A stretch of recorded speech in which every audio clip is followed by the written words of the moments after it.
Good morning. I'm making this film because I'm aware that so many people are going through such dramatic changes at the moment, and it's manifesting in so many utterly different ways, from people who suddenly lose their job, sudden end to a relationship,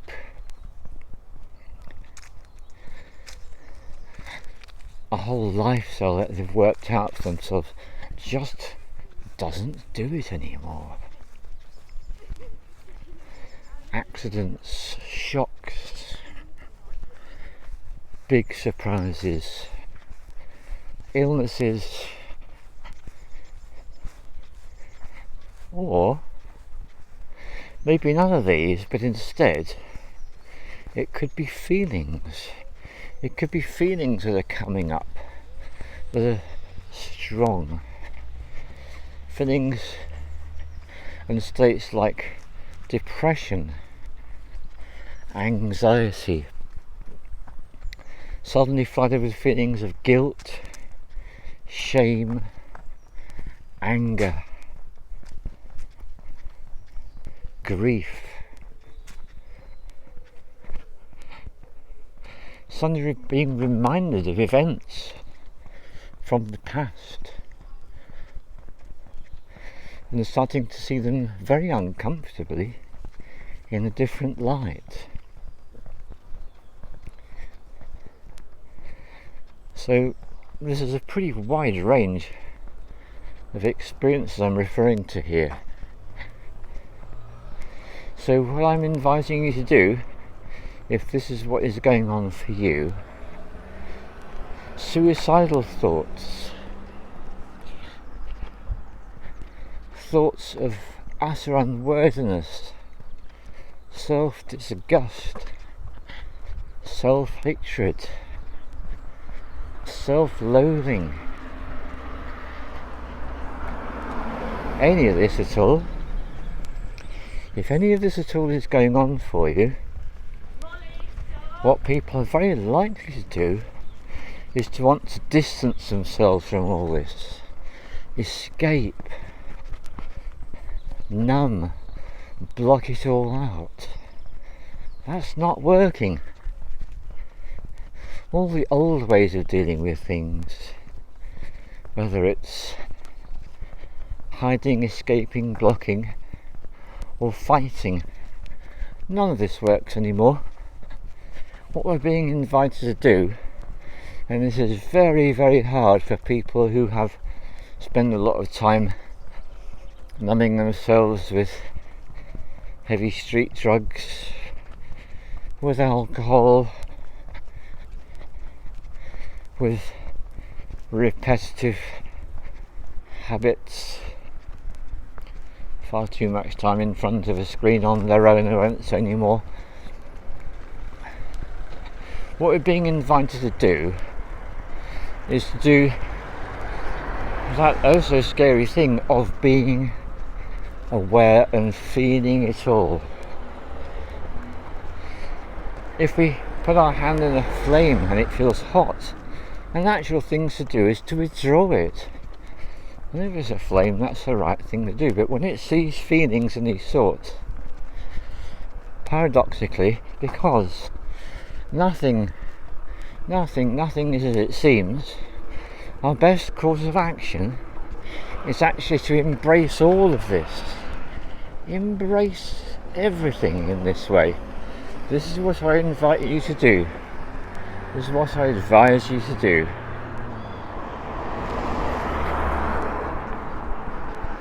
By embracing whatever feelings and thoughts are coming up for you, that's going to put you into the position that you are finally connecting with this very simple reality. This is your awakening process. That's what's happening. You are beginning to wake up. And the awakening process is something akin to giving birth, in as much as it's demanding, can cause all sorts of feelings to come up, can be experienced as being very painful indeed. And yet, this is my prescription for you. This is what I'm suggesting you do. You embrace, take it on. Whatever it is that you're feeling, simply feel it as much as you possibly can. Well, how about if you just don't have any energy? If you're just utterly listless, no motivation? Be fully present to that. What I'm inviting you to do is to be present, to be fully present to whatever it is that's going on, but most especially in the realm of your feelings. This is going to be so helpful, and it literally is what is going to propel you from where I'm quite sure you really don't want to be into what you've probably been longing for so many years. Now, apart from going deep inward to all these feelings I'm speaking about, when the energy does come, what I invite you to do is to turn that energy into awareness of your immediate environment, and most particularly wherever it is that you live. And what I invite you to do is going to seem paradoxical, and you might think, but how is that going to help me with all these feelings? Believe you me, it will, and it does.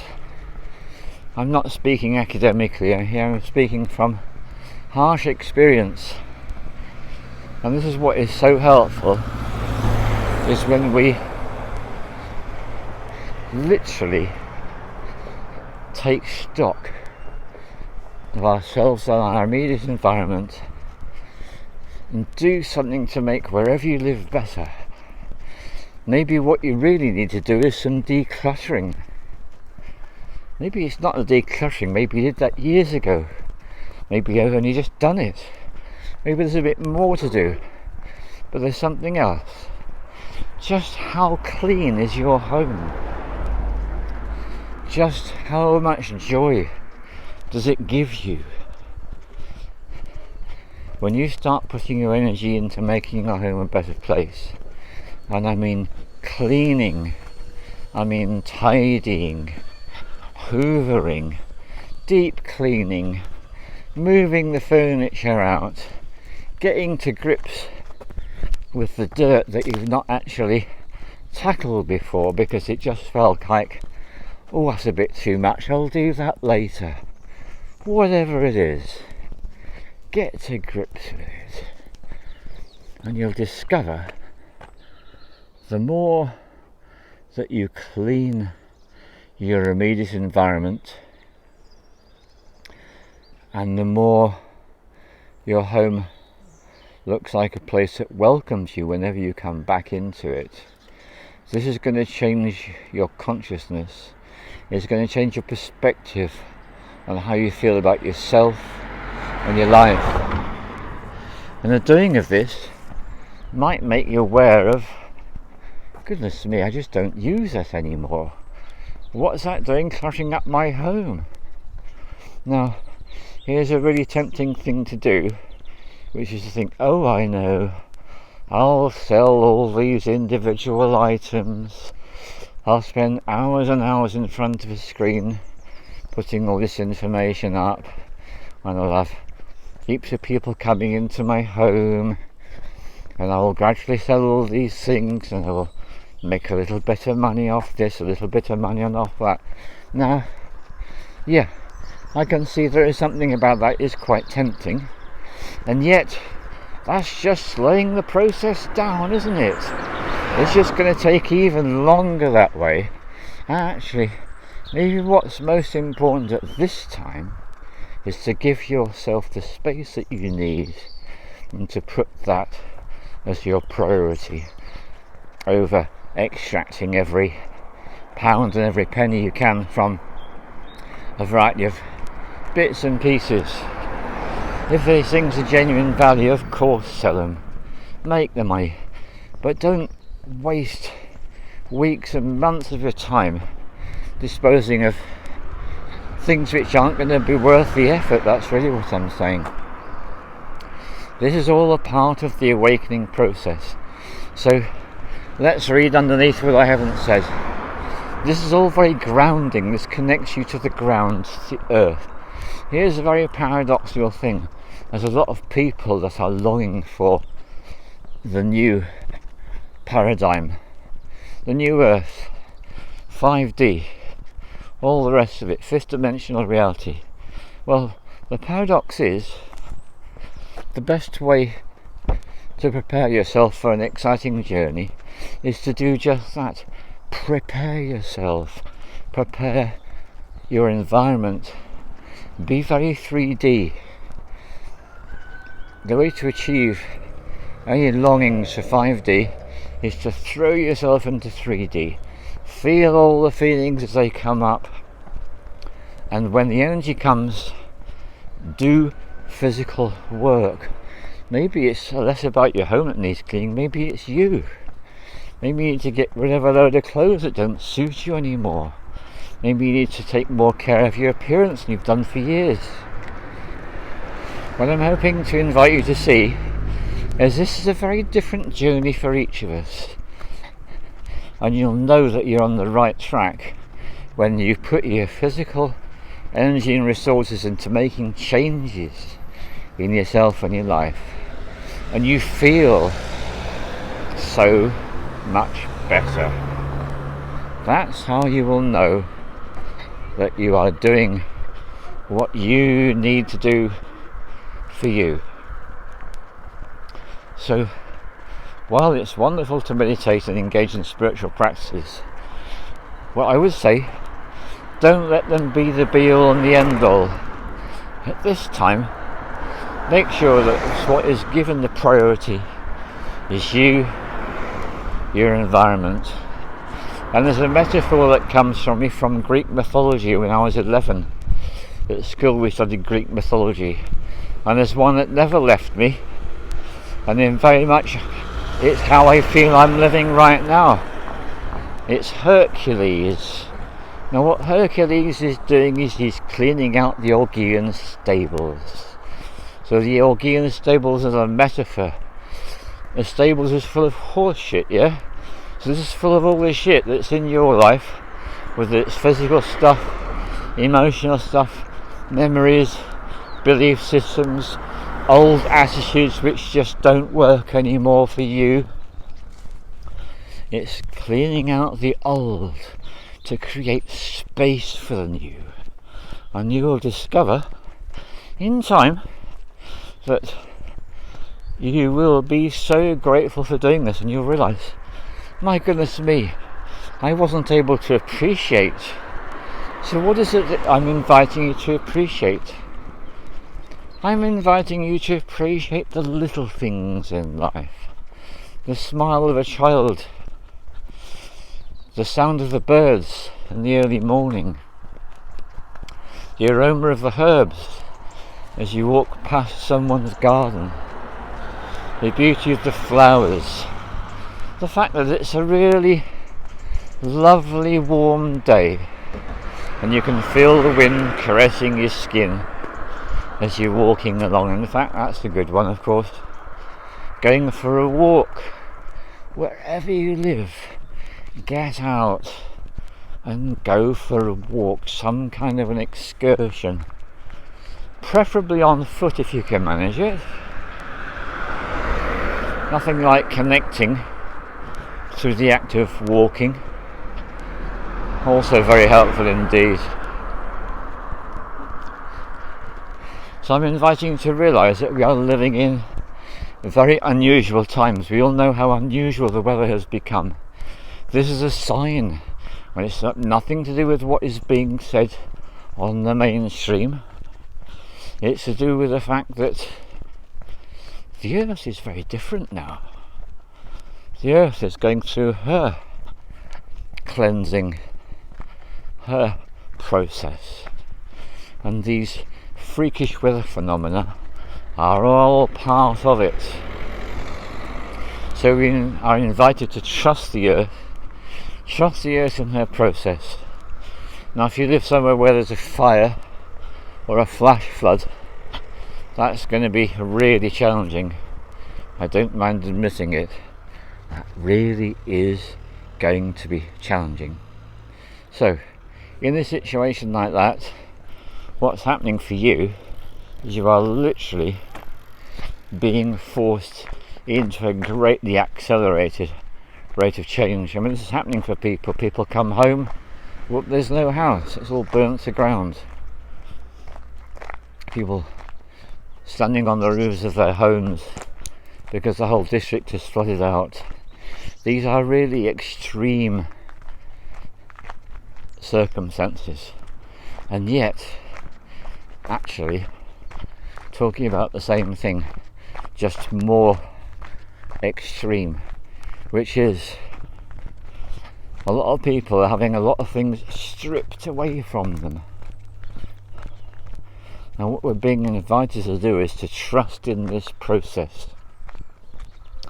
One of the things that helps me is to remember that yes, I inhabit this body.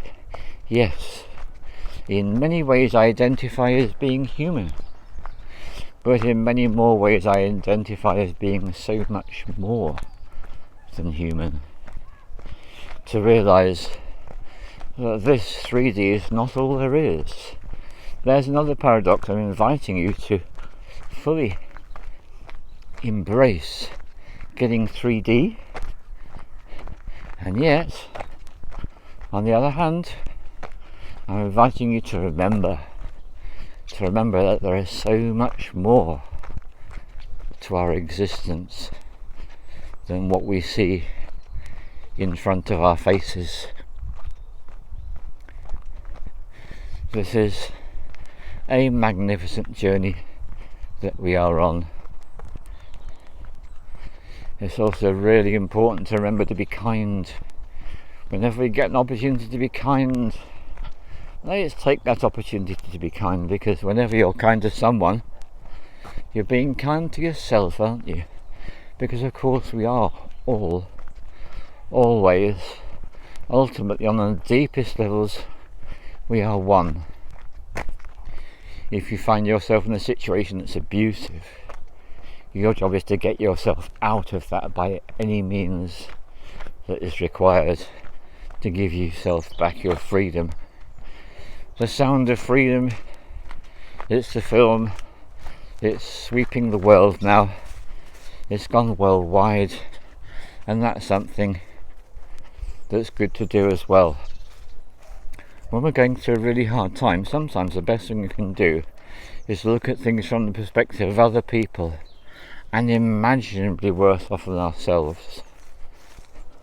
Somehow that can put things into the perspective that we need. And of course the other thing is that whenever we do finally on our walks find ourselves in the nature, we can slow right down and enjoy the presence of the plants and the animals, the life. So let's be kind, let's get outside, let's do our spiritual practices, but let's not make them the be all and the end all. Let's have a really good clean. Let's clean and clean some more. And before we know it, what it is that we've been longing for is going to be that much closer to our sense of the felt experience. And we know deep within the depths of our souls that we are so much more than a human walking around in a body, so much more. All the love to you in these, our awakening times, our awakening times, our awakening times.